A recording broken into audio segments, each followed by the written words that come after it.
The stakes climb, the room goes quiet, and everyone turns to watch you move. And in that half second, something breaks in most people.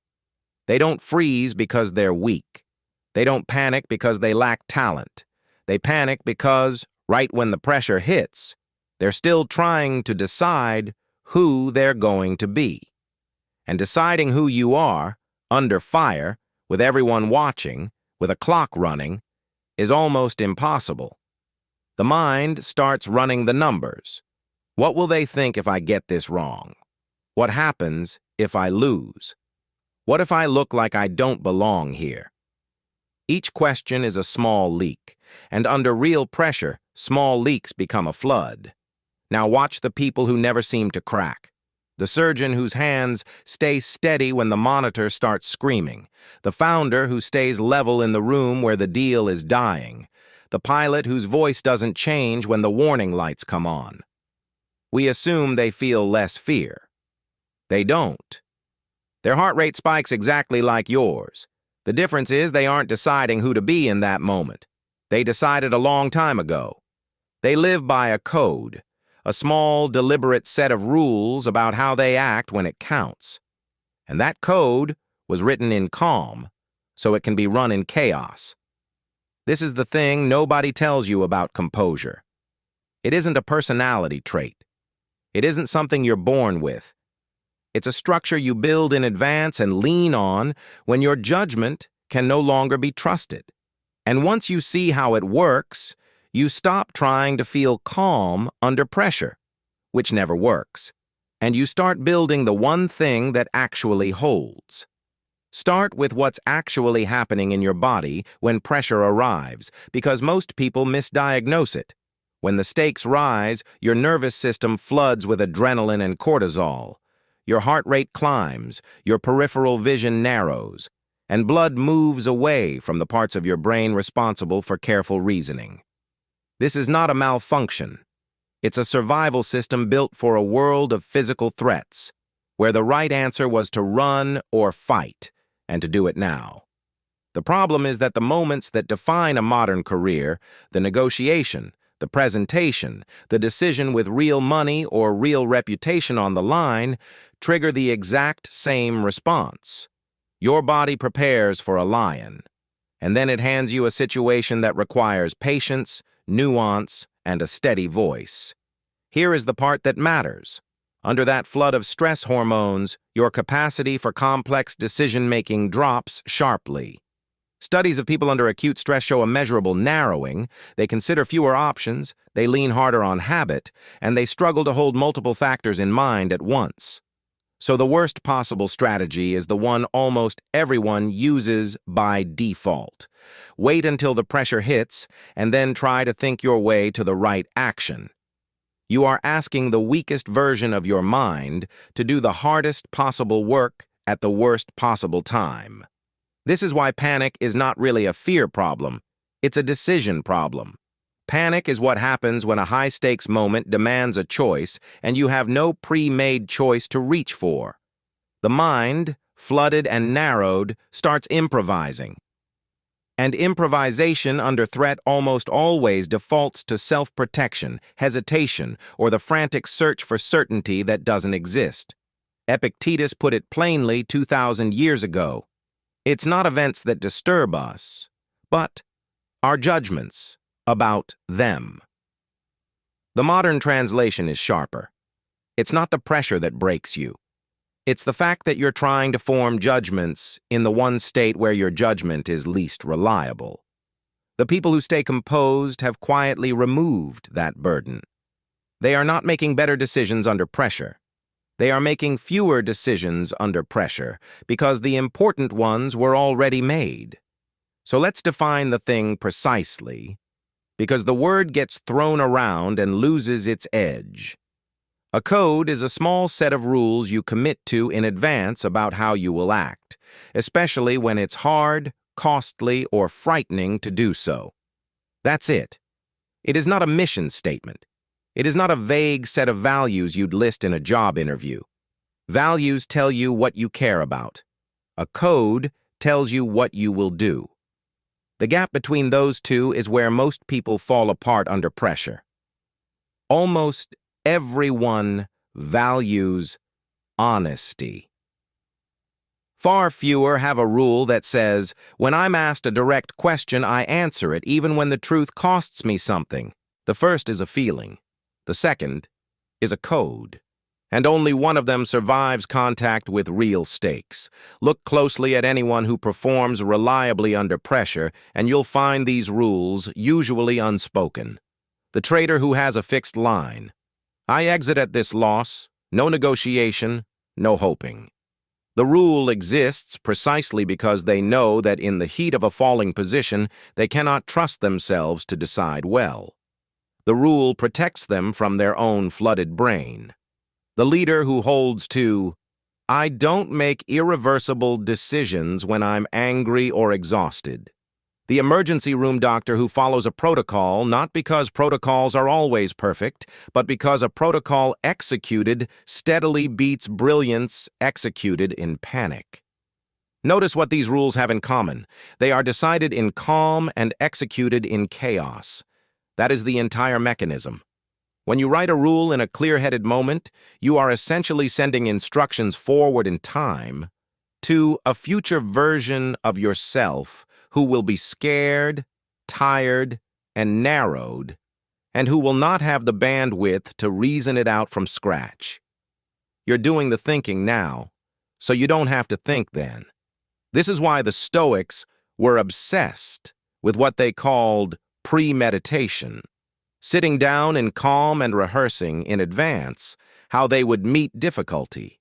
Seneca kept deliberate days of discomfort so that hardship, when it came, would find him already prepared rather than surprised. He wasn't being grim. He was building code. He understood something that gets lost in a world that worships spontaneity. The freedom to act well in a crisis is not born in the crisis. It's manufactured beforehand, in quiet, and stored for later. A code is that stored decision. And the reason it stops panic is almost mechanical. Panic needs a gap, the empty space between the moment the pressure lands and the moment you act, where doubt rushes in. A code closes that gap. There's no space for the mind to spiral because the next move is already defined. You're not asking, what should I do here? You're simply doing what you already decided you'd do. Now the obvious objection. Why not just build more discipline? Why not get mentally tougher, feel less fear, push through with sheer will? Because willpower and motivation are exactly the resources that pressure destroys first. Willpower is a state. It rises and falls with your sleep, your stress, your blood sugar, the number of hard things you've already done that day. When you need it most, late in a crisis, after a long fight when you're depleted and scared, is precisely when there's least of it left. Building your composure on willpower is building on the one surface guaranteed to give way under load. A code works differently. A code is a structure, not a state. It doesn't require you to feel strong. It doesn't ask you to summon anything. It asks you to follow a rule you already agreed to, and following a rule takes almost none of the resource that pressure drains. This is the difference between deciding to stay calm, which is nearly useless because calm isn't something you can decide into existence, and deciding what you'll do regardless of whether you feel calm. The second is entirely within reach, even when your heart is pounding. Think about it in terms of load. Every open decision you carry into a high-stakes moment is weight. Should I speak now or wait? Should I hold or fold? Should I tell them the hard truth or soften it? Each open question consumes the exact mental bandwidth that pressure has already reduced. The person running on motivation walks into the room carrying all of that weight, hoping to feel strong enough to lift it in real time. The person with a code walks in having already set most of it down.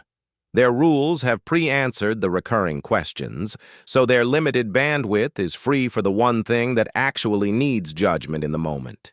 Reading the specific situation in front of them. This is why codified performers often look almost bored under pressure that would wreck other people. It's not that they care less. It's that they've spent so little on the decisions everyone else is agonizing over that they have reserves left when it counts. Marcus Aurelius, running an empire through plague and war, wrote reminders to himself every morning, rehearsals of how he'd meet the difficult, ungrateful, and hostile people the day would bring. He wasn't journaling for comfort. He was loading his code before the pressure arrived so that when it came, he'd spend his energy on governing rather than on deciding every single time whether to lose his temper. There's a deeper reason this matters, and it's about identity. When your actions come from a code, pressure stops being a referendum on your worth. The person without a code experiences every high-stakes moment as a test of whether they're good enough, smart enough, strong enough. And that question is terrifying, because the answer feels like it's on the line. The person with a code has quietly changed the question. It's no longer, am I good enough? It's simply, did I follow my code? That's a question you can always answer yes to, regardless of the outcome, because it's entirely within your control. You may lose the deal, you may lose the case, but you cannot be broken by it, because your integrity was never staked on winning. It was staked on how you conducted yourself. And that you kept. This is the quiet power the Stoics were pointing at when they drew the line between what's up to us and what isn't. Outcomes aren't up to us. Conduct is. A code moves your sense of success onto the one ground that pressure can't take from you. So how do you actually build one in a way that survives real pressure instead of collapsing the first time it's tested? Start narrow. The mistake people make is trying to write a grand philosophy for their entire life. That produces something inspiring and useless, too abstract to execute when your hands are shaking. A code that holds is built from specific rules for specific pressures you actually face. Look at where you reliably fail, not where you'd like to be better in some vague way, but the concrete moments where you consistently act against your own interest. Maybe it's that you go quiet in conflict and agree to things you'll resent. Maybe it's that you check out and make rash decisions when you're exhausted. Maybe it's that you chase certainty and freeze when you can't get it. Those recurring failures are not character flaws to feel bad about. They're the exact places your code needs to be written. Then write the rule as an action, not an aspiration. Not, I'll be more assertive. That's a wish, and wishes evaporate under pressure. Instead, when I disagree in a meeting, I say so before the meeting ends. Not, I'll be more disciplined with risk, but I close any position that hits my predefined loss limit, same day. No exceptions. The rule has to be concrete enough that, in the moment, there's no interpretation left to do. You're either following it or you're not, and you can tell instantly which. Keep the code small. 3 to 5 rules that genuinely govern your hardest moments will do more than 30 you can't remember. A code you can't recall under stress isn't a code. It's a document. The whole point is that it's loaded and ready when your bandwidth is gone, and that only works if it's short enough to live in your bones. Then, and this is the part almost everyone skips, rehearse it in calm. This is the Stoic practice of premeditation made practical. Sit down when nothing is on fire and walk through the scenarios in your mind. Picture the meeting where you'll be tempted to stay silent and rehearse saying the hard thing. Picture the position moving against you and rehearse the exit. You are not trying to feel the fear. You're building the neural path so that when the real moment comes, the action feels familiar instead of foreign. Athletes and elite military units call this rehearsal for a reason. It's the same principle. You practice the response in calm so many times that under pressure, it fires without deliberation. The code stops being something you consult and becomes something you are, and expect to break it early. The first few times you're under real pressure, you'll violate your own rule, feel the old pull, and default to the familiar failure. That's not proof the code doesn't work. That's the code doing its most important job, showing you with total clarity the exact gap between who you decided to be and how you actually behaved. Without a code, that gap is invisible. You just call it a bad day and move on. With a code, you can see precisely where you failed, and you can strengthen that specific rule. Each break, honestly examined, makes the code more real. Over time, something shifts. The rules that felt awkward and imposed become automatic. The moments that used to flood you start to feel like moments you've already lived. And you notice you're spending less energy managing your fear, because your fear no longer has a vacuum to fill. There's a move already waiting there. But a code carries a real danger, and any honest guide has to name it. A rule followed blindly in the wrong moment can be just as destructive as having no rule at all. The whole strength of a code is that it removes deliberation under pressure, and that same strength becomes a weakness when the situation in front of you is genuinely new, and your rule was written for a world that no longer applies. History is full of people who followed their code straight off a cliff, mistaking rigidity for integrity. The trader whose iron discipline becomes an inability to adapt when the entire market regime has changed. The leader whose principled consistency curdles into stubbornness because they've stopped asking whether the principle still fits the situation. A code is a servant, not a master. The moment you stop being able to question it, it stopped protecting you and started running you. So hold your code with a specific kind of self-awareness. Follow it in the heat of the moment. That's exactly when you need it, when your judgment can't be trusted and the pre-made decision is the safer bet. But review it in the cold. Afterward, in calm, ask the harder question the code itself can't ask. Is this rule still serving the person I'm trying to be in the world as it actually is now?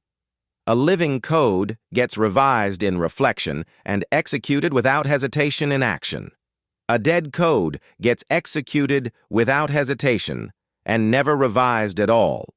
And slowly, it turns a composed person into a brittle one. This is the balance the Stoics themselves insisted on, and it's easy to miss under the caricature of the unfeeling, rule-bound sage. Their discipline was never about becoming rigid. It was about becoming free from being jerked around by every fear and impulse, so that you could act from reason instead of reflex. The code was the tool. Clarity was the goal. The moment the tool starts eroding the clarity, you've lost the thread. So here is where this leaves you. The people who never panic under pressure are not calmer by nature, braver by birth, or somehow immune to the flood of fear you feel. They've simply refused to leave their conduct to the mercy of the moment. They decided in advance and in calm who they would be when it got hard. And then they built the small, specific rules that let them be that person without having to summon anything. That's available to you, not as a feeling to chase, but as a structure to build, starting with the next pressure you can already see coming. Write the rule before the moment arrives. Rehearse it while it's still easy. And when the stakes climb and the room goes quiet and everyone waits for you to move, you won't be deciding who to be. You'll already know. And that, more than any amount of nerve or talent, is what it means to be composed.